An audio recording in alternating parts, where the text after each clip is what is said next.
Hello guys, this is Nakul from IIT BHU.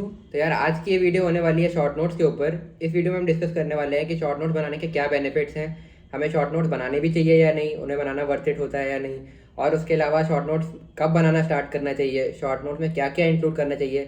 एक तरह से शॉर्ट नोट्स से रिलेटेड तुम्हारे मन में जितने भी डाउट्स हैं ना, वो सारे मैंने इस वीडियो में डिस्कस किए हैं। तो ये वीडियो देखने के बाद तुम्हें कहीं और जाने की जरूरत नहीं पड़ेगी। शॉर्ट नोट्स कैसे बनते हैं, उनके क्या बेनिफिट्स हैं और कब बनाना स्टार्ट करना है, सब चीज़ें तुम्हें इस वीडियो के बाद क्लियर हो जाएगी। तो वीडियो को एंड तक जरूर देखना। तो स्टार्ट करते हैं वीडियो को यार। सबसे पहले डिस्कस कर लेते हैं कि शॉर्ट नोट्स बनाना हमें कब स्टार्ट करना चाहिए, किसी भी चैप्टर के शॉर्ट नोट्स हम कब बनाना स्टार्ट कर सकते हैं। तो यार पहली चीज़ तो ये है कि शॉर्ट नोट बनाते वक्त तुम्हें हमेशा एक चीज़ ये ध्यान रखनी है कि तुम जब किसी चैप्टर को पहले टाइम पढ़ रहे हो तो तभी तुम उसके शॉर्ट नोट बनाना शुरू मत कर देना। क्योंकि मैंने ये बहुत देखा है, बच्चे क्या करते हैं, शॉर्ट नोट्स मतलब एक टॉपिक पढ़ा, दो टॉपिक पढ़े, उसके बाद उन्होंने शॉर्ट नोट बनाने शुरू कर दिया। और वो क्या करते हैं कि हर चीज़ को ही शॉर्ट नोट में लिखने लग जाते हैं शॉर्ट करके, और एक तरीके से वो पूरे क्लास नोट्स को ही शॉर्ट नोट्स में लिख देते हैं और थोड़ा कम पेजेस में छोटा करके लिख देते हैं, बट पूरा वही लिख देते हैं तो सब कुछ ही आ जाता है। तो फिर वो शॉर्ट नोट बचते नहीं, वो क्लास नोट्स को ही तुमने दोबारा से लिख दिया है। तो ये गलती मत करना कि तुमने जब चैप्टर तुम पहली बार पढ़ रहे हो उसी समय तुमने शॉर्ट नोट बनाने शुरू कर दिया है। उस समय शॉर्ट नोट्स नहीं बनाने हैं। तो कब बनाने हैं आगे डिस्कस करते हैं, ठीक है। दूसरा पॉइंट ये है कि शॉर्ट नोट बनाने से पहले तुम्हें दो तीन चीज़ों की ध्यान रखना है। मैं तुम्हें अभी आगे के पॉइंट से बताने वाला हूँ। पहली चीज़ तो ये है कि तुम मेक श्योर करो कि तुमने उस चैप्टर को रिवाइज कर लिया है एटलीस्ट 2 से 3 बार। जब तुम शॉर्ट नोट बनाने बैठो उससे पहले कम से कम 2 से 3 बार वो चैप्टर तुम अपने रेगुलर क्लास नोट से रिवाइज कर चुके हो, तभी तुम शॉर्ट नोट बनाना स्टार्ट करना, अदरवाइज मत स्टार्ट करना। उसके पीछे एक रीज़न है, अभी मैं तुम्हें बताता हूँ आगे। उसके पीछे एक रीज़न है।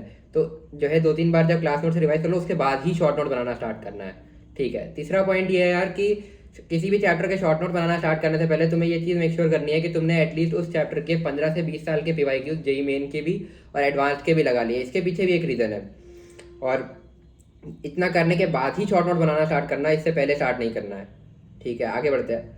तो अब तक तुम्हें ये चीज़ तो समझ में आ गई होगी कि शॉर्ट नोट बनाने के लिए क्या क्या प्री रिक्विजिट है। पहला तो ये कि वो चैप्टर तुम्हारा कंप्लीट हो चुका हो, उसके बाद तुमने एटलीस्ट 2 से 3 बार उसको क्लास नोट से रिवाइज कर लिया हो। दूसरा ये कि तुमने उसके जेई मेन और एडवांस के पिछले 15 साल के पीवाईक्यूज एटलीस्ट कर लिए हो, है ना। अब इसके बाद हम डिस्कस करते हैं कि हम इन शॉर्ट नोट्स में क्या क्या इंक्लूड करें और इन्हें कैसे बनाएं। तो इस पर पहला पॉइंट ये है कि अब जैसे तुमने चैप्टर को 2 से 3 बार रिवाइज कर लिया है ना। चैप्टर को तुमने 2 से 3 बार रिवाइज कर लिया है और अब तुम्हें पता है कि तुम्हें कौन से कॉन्सेप्ट या फॉर्मूले ऐसे हैं जो तुम फ्रीक्वेंटली फॉरगेट कर रहे थे या फ्रीक्वेंटली भूल रहे थे, और कौन से कॉन्सेप्ट ऐसे हैं जो तुम्हारे वीक है, क्योंकि तुमने टेस्ट भी दे लिए होंगे कम से कम इस चैप्टर के, क्लास इलस्ट्रेशन सॉल्व की होगी, तुमने प्रीवाईक्यूज भी सॉल्व कर लिए हैं। तो अब तुम्हें आइडिया लग गया होगा कि किस तरह के क्वेश्चन इस चैप्टर में आते हैं और तुम्हारे क्या वीक हैं और तुम कौन से कॉन्सेप्ट फ्रीक्वेंटली भी भूल जाते हो। तो उन्हीं कॉन्सेप्ट को तुम्हें इसमें इंक्लूड करना है। Only include those formula and concept जो तुम्हारे वीक हो, है ना, ठीक है। अगला पॉइंट ये है यार कि इंपॉर्टेंट वर्सेस वीक। अब ये क्या है, देखो तुम्हें ऐसा कई लोग कहेंगे कि ये कॉन्सेप्ट इंपॉर्टेंट है, ये तुम्हारे टीचर से बताएंगे कि ये चीज़ आ सकती है जेई में, है ना। तो तुम्हें क्या उन सारी चीज़ों को इंक्लूड करना है जो इंपॉर्टेंट है। ऐसे तो इंपॉर्टेंट इंक्लूड करते रहोगे तो हर कॉन्सेप्ट ही जेई मेन और जेई एडवांस जैसे एग्जाम्स में तो हर कॉन्सेप्ट ही इंपॉर्टेंट है, तो सारे ही इंक्लूड कर दोगे, फिर वो शॉर्ट नोट्स कहाँ बचे। तुम्हें मेक श्योर करना है कि तुम्हें केवल वही चीज़ें इंक्लूड करनी है जो तुम्हारी वीक हो, भले वो इंपॉर्टेंट है नहीं है, क्योंकि हर कॉन्सेप्ट कहीं ना कहीं मल्टी कॉन्सेप्ट क्वेश्चन आते हैं जेई एडवांस में, तो हर कॉन्सेप्ट ही इंपॉर्टेंट है। तो ऐसा नहीं कि इंपॉर्टेंट है तो फिर तुम्हें लगेगा कि सब कुछ इंपॉर्टेंट है, फिर तुम सब कुछ लिख दोगे, तो फिर वो शॉर्ट नोट्स नहीं बचेंगे। तो जो तुम्हारा वीक है उन्हीं चीज़ों को इंक्लूड करना शॉर्ट नोट्स में। बाकी मैंने लिख तो दिया, इसको तुम एक बार पढ़ लेना। तीसरा पॉइंट ये है कि शॉर्ट नोट्स में तुम्हें क्वेश्चंस भी इंक्लूड करने हैं। कई लोग क्या करते हैं, केवल फॉर्मूले और कॉन्सेप्ट्स लिखते हैं और वो उसी को शॉर्ट नोट बना के और यूज़ करते हैं। तो उन शॉर्ट नोट से तुम्हारा एकदम परफेक्ट रिवीजन नहीं हो पाएगा अगर तुम आगे जब रिवीजन करोगे तब। तो कोशिश करना है कि उसमें क्वेश्चंस भी इंक्लूड करो। अब ये क्वेश्चंस कहाँ कहाँ से कर सकते हो, क्वेश्चंस तुम्हारी क्लास इलस्ट्रेशन से हो सकते हैं, तुम्हारे पीवाईक्यूज से हो सकते हैं, और जो टेस्ट तुम दे रहे हो उनसे हो सकते हैं, या जो मटेरियल तुम सॉल्व कर रहे हो उससे हो सकते हैं। और क्वेश्चन इंक्लूड करने को मैं क्यों कह रहा हूँ, क्वेश्चंस में देखो एक तो तुम्हें थोड़ा सा आइडिया लगता रहेगा कि जब तुमने आज से मान लो 3 4 महीने बाद भी शॉर्ट नोट से रिवाइज किया तो तुम्हें आइडिया लगता रहेगा कि हाँ इस चैप्टर में इस टाइप के क्वेश्चन आते थे। और सारे क्वेश्चन इंक्लूड नहीं करने हैं, केवल उन क्वेश्चन को इंक्लूड करना जिनमें कोई डिफरेंट थिंकिंग या कोई नया कॉन्सेप्ट लग रहा हो, जो तुम्हें लग रहा हो कि तुम्हारे नोट्स में नहीं है। तो कुछ क्वेश्चन भी हो जाएंगे तो उससे तुम्हारा दिमाग भी ब्रशअप हो जाएगा, तुम इसको दोबारा से शॉर्ट नोट रिवाइज कर रहे होगे। अगले पॉइंट की तरफ बढ़ते हैं। तो फोर्थ पॉइंट ये है यार कि क्वेश्चंस जब तुम लिखोगे तो पूरे सॉल्यूशंस तुम्हें उन क्वेश्चंस के नहीं लिखने हैं, पूरे सॉल्यूशंस नहीं लिखना है, क्योंकि ये लॉन्ग नोट्स नहीं है, शॉर्ट नोट्स हैं।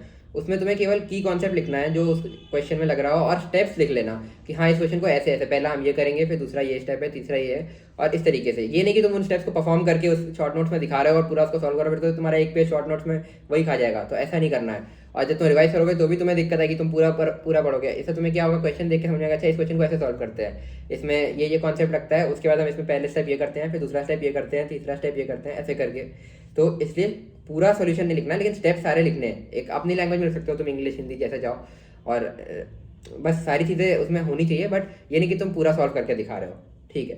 तो अगले पॉइंट की तरफ बढ़ते हैं। अगला पॉइंट ये है यार कि तुम हिंदी यूज़ करो, चाहे इंग्लिश यूज़ करो, चाहे इंग्लिश यूज़ करो, और चाहे सिंबल्स के थ्रू अपने कॉन्सेप्ट को उसमें तुम शो करो, क्योंकि ये शॉर्ट नोट्स केवल तुम्हें पढ़ने हैं, ये तुम्हें कोई पब्लिश नहीं करने, कोई बुक नहीं तुम लिखने जा रहे हो, या फिर ये शॉर्ट नोट्स तुम किसी और को देने नहीं है तुम्हें, ये तुम्हारे नोट्स हैं और बस तुम्हें समझ में आने चाहिए। और ऐसा मतलब शॉर्ट नोट्स इसलिए मैं कहता हूँ सबके लिए यूनिक होते हैं। शॉर्ट नोट्स केवल तुम्हें समझ में आने चाहिए। अब तुम इसमें चाहे हिंदी लिखो, चाहे इंग्लिश लिखो, चाहे इंग्लिश लिखो, ठीक है, अपनी कन्वीनियंस के हिसाब से। और कोशिश करो कि तुम कॉन्सेप्ट को मिनिमम वर्ड्स में कैसे एक्सप्रेस कर पा रहे हो अपने शॉर्ट नोट्स में, ताकि तुम दोबारा देखो तुम्हें बस अच्छा देखे, अच्छा ये ऐसा लिखा था, ये है, तो तुम्हें एक बार बस देखो और तुम्हें समझ में आ जाए हाँ इस कॉन्सेप्ट में ये था। ये नहीं कि तुम्हें पूरा सेंटेंस लिखना है, जैसे कोई तुम दूसरे को नहीं समझा रहे हो, तुम खुद को समझा रहे हो। ये चीज़ याद रखना शॉर्ट नोट्स बनाते वक्त हमेशा, ठीक है। तो आगे बढ़ते हैं।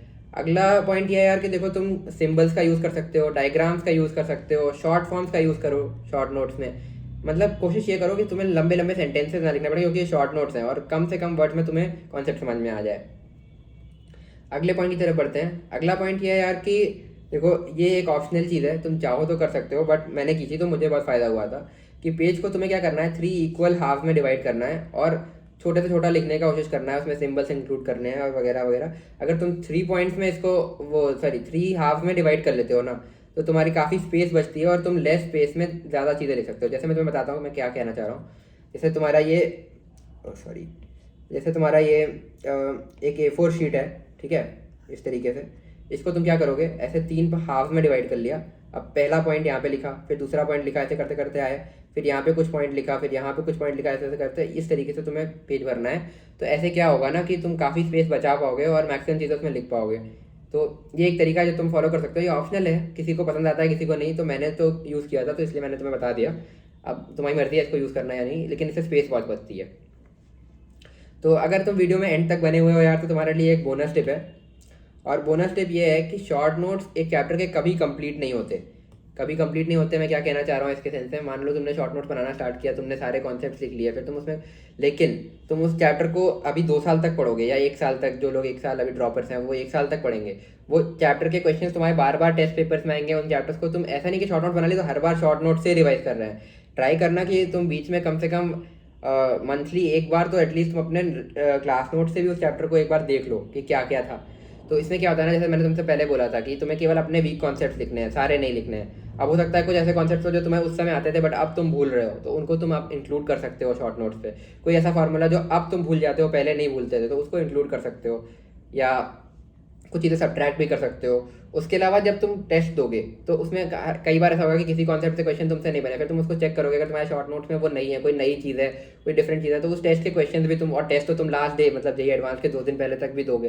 तो ये शॉर्ट नोट्स तुम्हारे कभी कंप्लीट नहीं होंगे, उसमें क्वेश्चन के कॉन्सेप्ट या कोई नए कॉन्सेप्ट जो भी तुम्हें मिल रहे हो उनको तुम इंक्लूड करते रहोगे। तो ये थी बोनस टिप।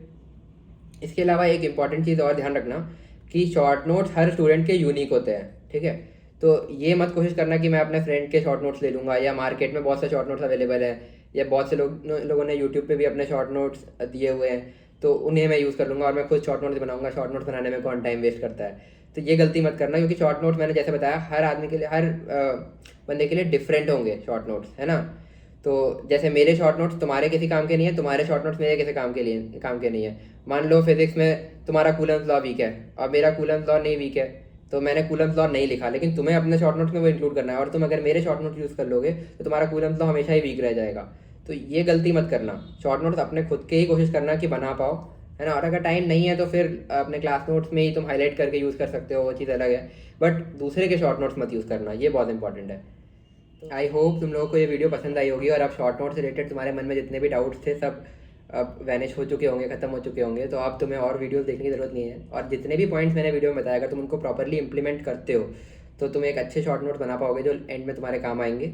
तो अगर वीडियो पसंद आई हो तो वीडियो लाइक ज़रूर करके जाना। इसके अलावा अपने दोस्तों के साथ भी शेयर करो तो उनका भी फ़ायदा हो जाएगा।